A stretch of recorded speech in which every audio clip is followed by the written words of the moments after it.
رجعنا لكم تاني بمسابقة السلالوم ومعانا اللاعب ده لكنه كان متوتر قوي، عشان كده اداؤه ما كانش قد كده.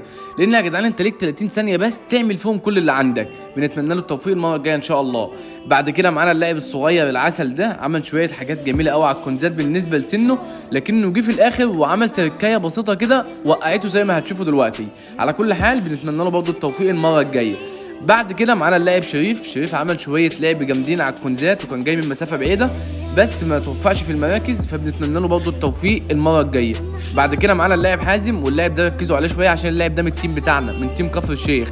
عمل شويه شغل جامدين على الكونزات من التيم بتاعنا بقى، عشان كده كافئناه، لكنه برضه ما توفقش في المراكز وما قدرش ياخد مركز، فبنتمنى له ان شاء الله التوفيق في المره الجايه. بعد كده معانا اللاعب عبد الهادي، وده برضه من تيم كفر الشيخ، وهو اسرع لاعب لعب على الكونزات، لكنه برضه ما توفقش في المراكز وبنتمنى له التوفيق المره الجايه. وكده خلصنا مسابقه الشباب للسلالوم. في الفيديو الجاي بقى